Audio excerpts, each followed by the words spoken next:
Saya sudah bilang tadi, baik begitu ditiupkan sangkakala, maka matilah semua makhluk. Itu yang terjadi. Kemudian terjadilah benturan-benturan kiamat, hari kiamat, dan banyak ayat Al-Quran yang lain juga menyebutkan maka planet-planet akan bertabrakan dan seterusnya. Kemudian pada saat itu manusia akan dibangkitkan dengan tiupan sangkakala yang kedua, dan turunlah hujan, gerimis tadi lalu membuat mereka bangkit. Nah pada saat mereka bangkit ada hadis Nabi SAW yang berbunyi, riwayat Bukhari. Kata Nabi SAW, semua laki-laki akan dibangkitkan seperti ayahnya Adam, 60 siku ke langit, 27,5 meter. Dan semua perempuan seperti Hawa, istrinya, ibu kita, alaihissalatu wassalam.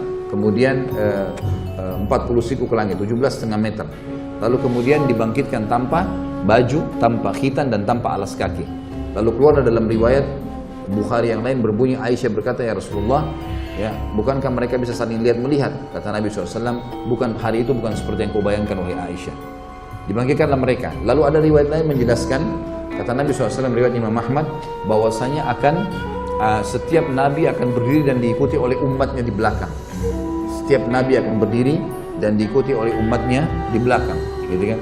Jadi nanti misalnya pengikut Nabi Isa, pengikut Nabi ini, dan kata Nabi SAW akan ada Nabi pun dibangkitkan sendirian, karena nggak ada yang ikut dengan dia. Kan dalam sebuah riwayat yang sahih, riwayat Hakim, berbunyi kata Nabi SAW, waktu ditanya tentang jumlah para Nabi, beliau mengatakan jumlah Nabi 120.000, diantaranya 313 Rasul. Yang diceritakan kepada kita berapa? 25 Nabi dan Rasul. Jadi masih banyak. Dari Rasul saja yang 313, kita cuma dapat 25, itu pun masih ada Nabi diantaranya, bukan semua Rasul. Ini jumlahnya 120.000, jadi masih banyak kita belum tahu kisahnya. Yang sudah kita jelaskan di pasal masalah iman kepada para Nabi dan Rasul. Baik, mereka akan dibangkitkan di belakang Nabi-Nabi mereka. Kemudian para Nabi-Nabi diberikan naungan oleh Allah Subhanahu Wa Taala. Lalu manusia akan tenggelam sesuai dengan kadar keringatnya masing-masing. Ini semua apa yang saya sampaikan teman-teman akan ada dalil yang saya sebutkan ya. Jadi semua akan ada dalil, karena ini rentetannya. Bahasan kita malam ini akan kita hubungkan dengan buku yang lain nanti. Kita akan bahas tentang surga dan neraka. Judulnya Rasulullah SAW cerita surga dan neraka. Nanti akan saya bawakan bukunya insya Allah. Itu akan kita pelajari untuk melengkapkan bahasan kita. Karena Syekh Abu Bakar rahimahullah menjelaskan di sini hanya secara global tentang kiamat itu benar terjadi. Lalu itu di pasal ke-10, pasal ke-11 tentang surga dan neraka. Tentang kuburan, nikmat dan siksa kubur. Hanya itu saja. Setelahnya langsung pindah ke masalah bahasan lain. Sudah tidak masuk lagi ke masalah kiamat, padahal masih ada rangkaian surga dan neraka. Makanya kita datangkan buku lain pelengkapnya. Nanti insya Allah saya akan perlihatkan. Baik. Setelah itu teman-teman sekalian, semua manusia akan tenggelam dengan kadar keringatnya. Dan di buku itu nanti akan panjang lebar dari dalilnya semua. Riwayat-riwayatnya, hadis yang lebih panjang daripada apa yang kita bahas sekarang. Kemudian pada saat itu manusia karena jenuh, maka ada di antara mereka yang datang kepada Adam alaihissalam, dan mereka mengatakan, wahai Adam, engkau ayah kami, engkau manusia pertama diciptakan. Lalu dipuji-pujilah Adam alaihissalam. Lalu mereka mengatakan, mintalah kepada Allah agar Allah datang mengadili kami. Nah Allah waktu itu lagi marah, murka, sebagaimana akan disebutkan nanti, kan? Kata, datanglah agar Allah datang menghakimi kami ke surga atau ke neraka. Karena jenuhnya manusia pada saat itu, maka mereka berharap ke neraka pun dia, padahal neraka mereka belum tahu lebih pedih daripada itu. Maka Adam alaihissalam berkata, saya tidak mampu, saya tidak bisa. Karena hari ini Tuhanku murka, belum pernah murka sebelumnya. Dari dosa-dosanya, banyaknya dosa-dosa yang terjadi, gitu kan? Maka saya tidak bisa memberikan apa-apa, nafsi, diriku sendiri, pergilah kepada Idris, Nabi yang kedua. Datang kepada Idris. Idris mengatakan juga sama, nafsi, saya nggak bisa. Pergilah kepada Hud, kepada Saleh, kepada Syuaib, dan seterusnya. Sampai tiba kepada Isa alaihissalam. Dan hampir semua Nabi ini menyebutkan kesalahan yang pernah terjadi. Lalu mereka mengatakan, saya tidak berani, cobalah ke fulan, sampai akhirnya tiba ke Isa alaihissalam. Dan kata Nabi SAW, Isa tidak menyebutkan kesalahannya alaihissalam. Dan kemudian dia pun mengatakan, cobalah ke Muhammad. Dan beliau mengatakan, apakah kalian tahu nanti bagaimana orang hari kiamat mengenalku siapa aku, sehingga aku adalah pimpinan anak Adam. Maka para sahabat diam. Kata Nabi SAW, seperti inilah mereka akan datang kepadaku nanti, dan mereka akan mengatakan, wahai Muhammad. Dan waktu itu suara orang terdengar seluruh mahsyar. Dengan kuasa Allah, orang semua akan dengar di mahsyar. Walaupun tidak ada mic, tidak ada apa, semua terdengar dengan kuasa Allah. Maka mereka mengatakan, wahai Muhammad, engkau lah Nabi terakhir. Dengan mula risalah ditutup kenabian, dan engkau diutus untuk seluruh alam semesta. Jadi semua manusia yang belum pernah ketemu beliau pun mendengar, oh ternyata ini orangnya nih. Nabi Muhammad SAW, Nabi terakhir ini nih orangnya. Jadi kan? Maka mereka muji-muji, lalu mereka mengatakan, hai Muhammad, mintalah kepada Allah, ya, agar datang menghakimi kami. Kata Nabi SAW, ana lahu, saya pemiliknya, saya pemiliknya. Lalu saya pun menuju ke singgasananya Allah, ke arsy-Nya Allah, kemudian saya sujud, ya. Dan Allah yang maha tinggi dan maha pemurah Azza wa Jal membukakan kepadaku puji-pujian, hamd, ya, yang tidak pernah dibukakan untuk orang sebelumnya, sebelum aku. Lalu aku pun sujud, Allahu a'lam berapa lama, kata Nabi SAW. Beliau sendiri tidak tahu. Beliau cuma mengatakan aku sujud sampai terdengar Allah Azza wa Jalla berkata, ya Muhammad irfa' ra'sak washfa' tushfa'. Hai Muhammad, angkat kepalamu, berikanlah syafaat, kau akan diterima syafaatmu. Maka Nabi SAW di situ mengeluarkan dua syafaat, syafaat ammah, syafaat khassa. Syafaat ammah ini syafaat umum, agar Allah datang. Syafaat artinya pertolongan, ya, pertolongan umum untuk semua manusia, makhluk, agar Allah datang mengadili. Syafaat yang khusus diberikan untuk orang beriman. Dan pada hari kiamat teman-teman, semua dibangkitkan, dari manusia, dari jin, dari hewan-hewan, dari tumbuh-tumbuhan, dari batu, apa semua dikeluarkan sama Allah kembali. Dari mana dalilnya? Hadis tentang masalah sholat, yang kata Nabi SAW, kalau seorang di antara kalian sholat di sebuah tempat, maka akan jadi saksi hari kiamat. Ini ulama mengatakan bukti bahwasanya akan keluar, dibangkitkan, dikeluarkan oleh Allah SWT. Kemudian ada hadis Nabi SAW juga yang berbunyi, disebutkan juga oleh Ibnu Katsir dalam tafsirnya tentang masalah ini. Nanti Allah Subhanahu Wa Taala akan membangkitkan hewan-hewan, dan Allah akan menghakimi dua domba yang saling tanduk. Kenapa yang satu menanduk yang lainnya? Dengan kemahaadilannya, gitu kan. Tapi tentu teman-teman tidak usah ditanya hewan-hewan nanti kemana, Allahu a'lam, nggak ada dalilnya. Yang penting antum selamat, nggak usah tanya macam-macam, gitu kan. Itu intinya. Tapi memang ada hadis menjelaskan ada unta yang menanduk, ditanya oleh Allah kenapa dia menanduk, gitu kan. Saking keadilan Allah SWT menyebar di mana-mana. Baik. Kemudian pada saat itu Allah SWT menghakimilah manusia. Didatangkanlah timbangan, dan timbangan ini memiliki lisan. Di dalam hadis dikatakan memiliki lisan yang akan memuji orang beriman dan akan menghardik orang-orang yang kafir, gitu kan. Ditimbanglah amal, dan timbangan tersebut datang dengan neraca keadilan. Neraca keadilan tidak akan pernah bisa menimbang, tidak akan menimbang kecuali amal. Sampai-sampai kata Nabi SAW akan datang seseorang yang badannya besar. Bayangkan kalau tinggi kita pada saat itu 60 siku ke langit. 27,5 meter. Dan Adam alaihissalam itu tingginya 27,5 meter, lebarnya itu 7 meter kurang lebih. Itu luar biasa. Semua manusia akan begitu, laki-laki. Ada seseorang kata Nabi SAW badannya besar, loncat ketimbangan amalnya untuk memberatkan, dan tidak bertambah sedikit pun. Yang tambah cuma amal solehnya. Tidak ada gunanya dia loncat, itu pun tidak akan bermanfaat. Ditimbanglah amal tersebut. Orang-orang yang memang lolos adalah orang-orang yang disendirikan oleh Allah Subhanahu wa Ta'ala. Kemudian orang-orang yang masuk neraka juga dimasukkan neraka, tinggal ditimbang adalah orang-orang yang beriman yang punya dosa. Baik, sementara tunggu di mahsyar tadi ada yang saya lupa, ada 7 golongan yang dinaungi oleh Allah pada saat itu, tidak kena panasnya matahari. Yang pertama imam yang adil, ya, pemimpin yang adil. Ini selalu berbuat baik. Banyak ulama mengatakan di antaranya contoh Umar bin Khattab, ya, Abu Bakar, Utsman, Ali, dan seterusnya yang datang setelah mereka memiliki keadilan. Sampai hari kiamat berlaku tentunya, siapapun orang muslim yang memiliki keadilan dalam pemimpin. Yang kedua adalah seseorang yang hatinya terikat dengan masjid. Kata sebagian ulama hadis yang dimaksud adalah antara azan dan azan. Dia sibuk dengan itu. Azan ke masjid, pokoknya terikat diri dengan masjid. Rajulun mu'allaqun qalbu bil masajid namanya. Kemudian yang ketiga adalah dua orang yang saling mencintai karena Allah, berkumpul karenanya, berpisah karenanya. Dan ini disunnahkan teman-teman sekalian, kita saling mencintai karena Allah. Antum cari siapa di antara sesama jenis, laki-laki dan laki-laki, perempuan dan perempuan, dia menyukai saudara muslim karena ibadahnya, karena luar biasa ibadah sholat malamnya, majelis ilmunya, segala macam. Dia datang dan sunnah mengatakan saya mencintai kamu karena Allah. Lalu dijadikan sebagai sahabatnya yang selalu dia komunikasi setiap hari, jadi kan partner dimanapun dia pergi. Ini sunnah Nabi SAW. Makanya waktu beliau datang ke Madinah, beliau membangun asas negara ada 3, ya. Pertama bangun masjid Kuba dan Masjid Nabawi sebagai basis. Maka setiap orang yang mau membangun sebuah komunitas muslim harus ada masjidnya dulu. Kemudian yang kedua, mempersaudarakan muhajirin dan ansar, ini yang kita bahas. Yang ketiga adalah menulis kesepakatan dengan orang-orang kafir di Madinah agar membela bersama-sama Madinah. Ini asas negara kata para ulama yang muslim ada bagi setiap muslim. Baik. Pada saat itu orang yang bersaudara karena Allah, berkumpul karenanya, berpisah karenanya akan mendapatkan juga naungan Allah Subhanahu wa taala. Ini yang keberapa? Yang ketiga. Dua dari mana? Yang keempat, seorang laki-laki masuk dalamnya, kata para ulama, perempuan. Seorang laki-laki yang dipanggil oleh seorang wanita yang cantik, memiliki kecantikan dan kedudukan, bisa kekayaan, bisa jabatan, bisa ke jalur nasab, jalur keturunan yang mulia, sempurna, sudah cantik, sudah pintar, sudah kaya, segala macam, menggoda sekali sebenarnya, mengajak dia berzina, lalu dia mengatakan saya takut karena Allah.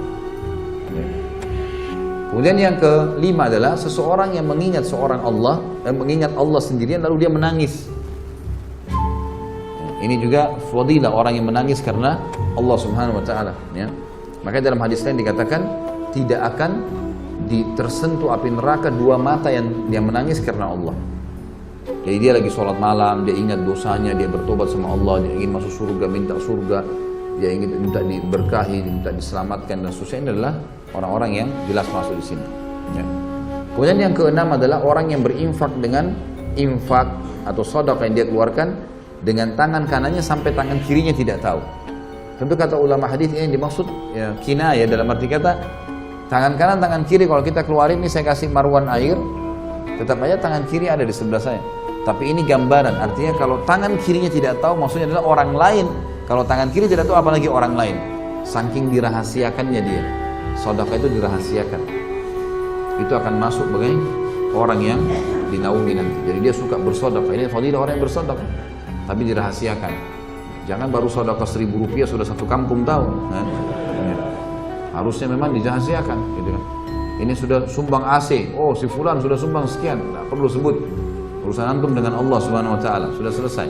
Ya, amal baik sudah dicatat oleh malaikat. Tentu ada sekretarisnya Allah Subhanahu wa taala. Tanda kutip di sini ya. Ini artinya Allah Subhanahu wa taala menyatakan untuk kita, penulis, sekretaris kita ini menulis semuanya amal-amal saleh kita. Yang terakhir, yang ketujuh, siapa yang tahu? Hah? Ada yang ingat? Hah? Pemuda yang tumbuh di jalan ketaatan kepada Allah. Ini sengaja saya terakhirkan teman-teman untuk antum paham. Jadi ternyata anak muda itu kalau dia dalam keadaan ketaatan kepada Allah punya fadilah. Kalau antum pernah melalui masa-masa ada dosa teman-teman sekalian, jangan wariskan ke anak-anak. Biarkan dia tumbuh dalam ketaatan. Kalau kita baru bisa baca Quran di umur 20 tahun, 25 tahun, 30 tahun teman-teman, anak kita harus hafal Quran di 6 tahun. Target harus berubah. Ini punya fadilah sendiri. Jadi anak muda yang tumbuh dalam ketaatan Allah, sampai kata Nabi SAW dalam hadis lain, Inna Allah yu'jibu min syabin laysa lahu sabwah. Allah kagum dengan anak muda yang tidak ikuti hawa nafsunya. Allah Azza wa Jalla mencipta kagum dengan orang itu. Dan anak muda, kata ulama, masuk dalam hitungan syariat 40 tahun ke bawah. Ada sebagian menyebutkan 50 tahun ke bawah, itu masuk semuanya dianggap anak muda, masih muda, di kalangan muda gitu. Makanya para nabi-nabi dinobatkan menjadi nabi umur berapa? 40 tahun, gitu kan? Puncak-puncaknya Nabi SAW mendapatkan kemenangan di umur 50 sampai 60 tahun. Karena fase kemenangan di mana? Di Madinah, 10 tahun terakhir.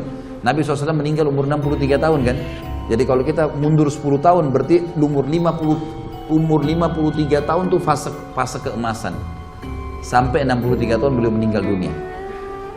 Kalau dalam ilmu tarbiyah disebutkan bahwasanya kejiwaan maksudnya, ya, tapi di dalam agama, pandangan agama ya, itu dibagi fase-fase semangatnya orang per 20 tahun. 20 tahun pertama itu puncaknya fase keemasan. Di situ orang mau punya prestasi. Umur 20 tahun kedua berarti 40 tahun. Itu fase di mana orang mengejar sebuah prestasi. Apa ini? Saya harus jadi apa?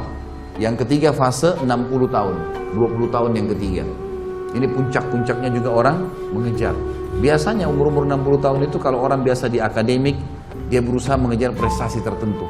Karya tulis kah, gelar profesor kah, apalah ya. Seperti itulah ya. Jadi dia mau pengen punya prestasi tertentu. Yang jelas teman-teman sekalian, di sini yang terakhir adalah anak muda, dan bersyukurlah kita karena ada pendapat ulama yang mengatakan 50 tahun ke bawah. masih dihitung. Berarti dengan kita menjaga ketaatan pada Allah di umur-umur kita sekarang, insya Allah kita termasuk di dalamnya. Gitu kan? Maka ini poin penting teman-teman sekalian. 7 orang ini dapat naungan Allah, di mana naungan tidak ada naungan kecuali naungan Allah pada saat itu. Baik, kita masuk ke masalah timbangan amal. Ditimbanglah amal-amal orang, timbanglah amal-amal orang, dan yang akan ditimbang hanya amal baik dan amal buruk. Yang sempat kita taubat darinya tidak ada timbangan tentunya, tapi tetap tercatat di buku amal kita. Orang pada zina, orang pernah dusta, dia tahu ini pada saat ini, supaya ada bukti bahwa saya malaikat memang mencatatnya. Makanya Allah SWT pada saat mengatakan, A'udzubillahi minasyaitonir rajim, ma yalfidu min qaulin illa ladaihi raqibun atid. Tidak ada satu huruf pun yang lewat dari mulut mereka, perbuatan mereka, kecuali akan dicatat oleh raqib dan raqibun atid. Raqib atid ini ada yang mengatakan adalah istilah bagi pengawasan, gitu kan. Ada juga yang mengatakan nama malaikat, tapi istilah bagi pengawasan, gitu kan. Baik, ini menandakan bahwasanya semua akan tercatat, semua akan tercatat. Tapi yang ditimbang nanti sebagai dosa adalah yang tidak sempat dia taubat.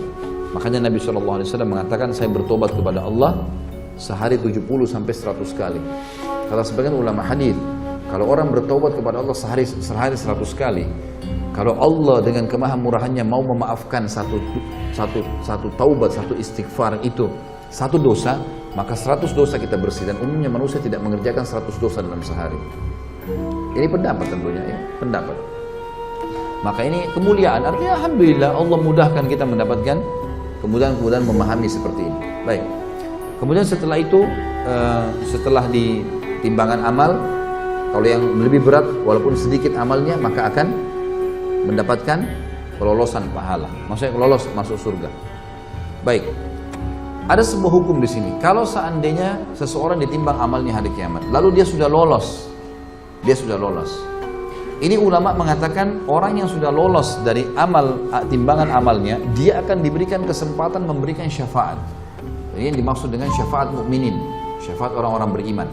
Kapan mereka memberikan syafaat? Pada saat timbangan amalnya sudah lolos.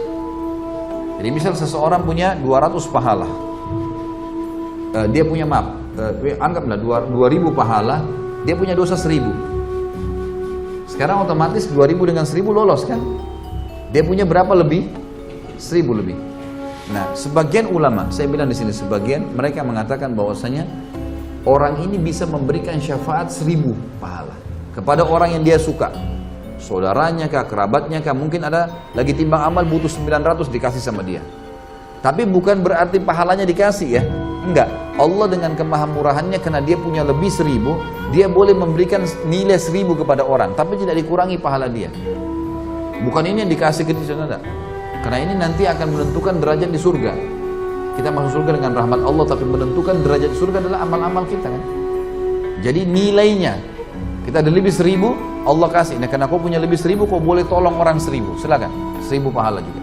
Punya 10.000 ya 10.000, punya 100.000 ya 100.000, punya 1.000.000 ya 1.000.000. Sampai kata Nabi SAW, akan datang nanti seseorang hari kiamat memberikan syafaat sampai seperti satu suku Mudar. Suku Mudar ini suku induknya orang-orang Arab, jumlahnya jutaan orang di bawahnya. Nanti ada satu orang, kata Nabi SAW, hari kiamat ya, akan memberikan syafaat sampai seperti suku Mudar. Saking banyaknya pahalanya dia, ditimbang dosanya sedikit, lolos. Maka dia akan berikan syafaat, si fulan kasih sekian, si fulan kasih sekian, si fulan lolos. Itu juga akan kita ulangi nanti riwayat insya Allah pada saat bahas tentang buku Rasulullah SAW cerita surga neraka. Berikut riwayat-riwayatnya di buku mana, siapa yang riwayatkan, nomor hadisnya dan seterusnya. Baik, pada saat itu diberikanlah syafaat-syafaat, pertolongan-pertolongan, dan tidak akan masuk neraka kecuali orang yang betul-betul luar biasa. Beberapa kejadian besar di timbangan adalah diantaranya ada namanya hadis bitaqah dalam hadis Bukhari, hadis kartu. Kartu di sini maksudnya adalah bitaqah, bahasa Arab orang bilang kartu, seperti kotak kartu dan seterusnya. Kata Nabi SAW, nanti akan datang seseorang membawa pahala membawa dosa bergulung-gulung. Dosanya banyak sekali. Waktu ditimbang amal solehnya langsung kalah. Lebih berat dosanya. Dia sudah tahu dia akan masuk neraka. Dosanya banyak sekali. Gak mungkin selamat sudah. Lebih berat dosanya daripada pahalanya. Maka kata Nabi SAW, Allah berfirman kepada dia, berkata kepada hambanya ini, karena ada hadis yang berbunyi, pada saat kita ditimbang amal teman-teman sekalian, kata Nabi SAW dalam hadis sahih, tidak ada seorang pun di antara kalian kecuali dia akan berbicara dengan Tuhannya berdua tanpa ada penterjemah. Allah akan bilang, kamu begini, kamu begini, kamu begini, dengan seluruh bahasa. Allah yang ciptakan semua bahasa. Maka akan diajak ngomong berdua oleh Allah SWT. Kamu begini, kamu begini. Nanti akan datang orang dosanya banyak sekali, dan ini disoroti karena memang hadisnya mulia, memberikan berita gembira bagi orang yang beriman, gitu kan. Maka kata Allah SWT, apakah ada amal kamu yang bisa mengalahkan dosamu sebanyak ini? Kata dia, ya Allah, amal apa lagi? Setelah ini semua nggak ada lagi amal. Ini apa sudah ditimbang? Ini.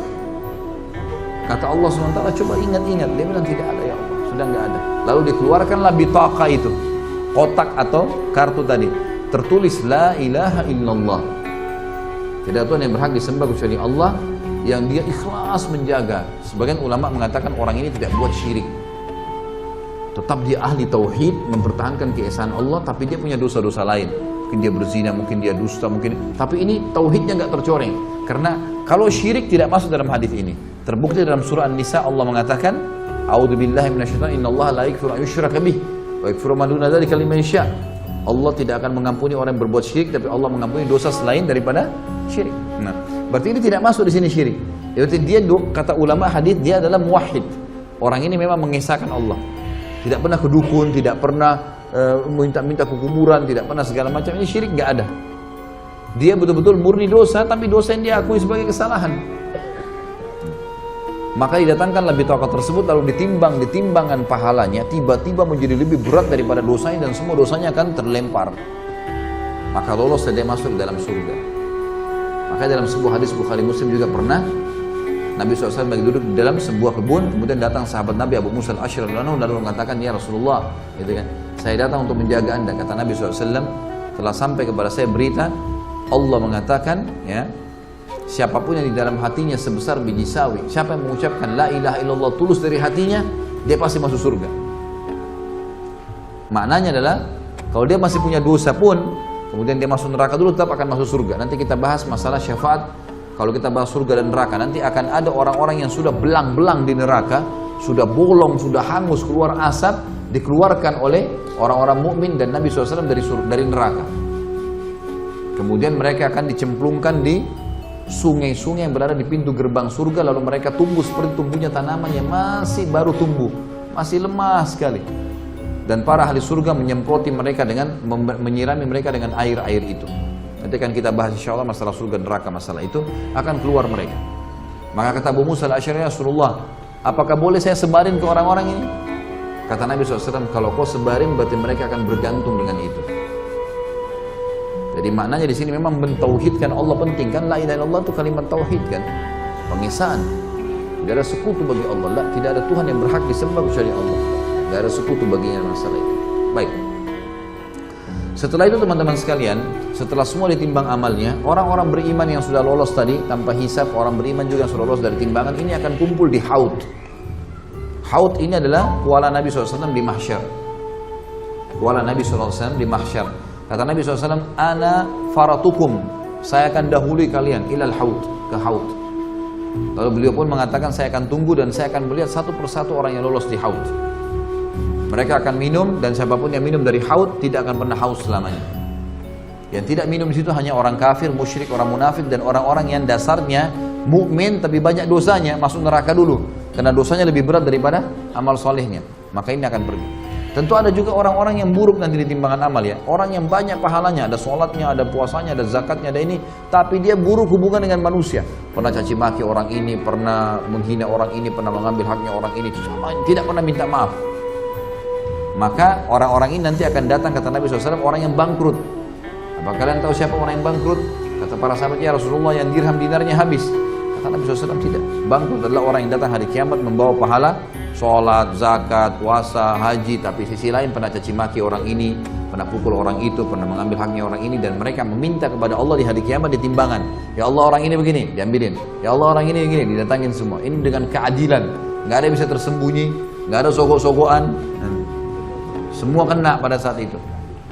Kalau habis pahalanya karena orang nuntut, masih ada yang nuntut, diambil dosa-dosa orang yang menuntut diberikan kepada dia. Maka itu adalah orang yang bangkrut sebenarnya, karena habis semua pahalanya, kemudian juga dosa-dosa orang lain dipikul sama dia.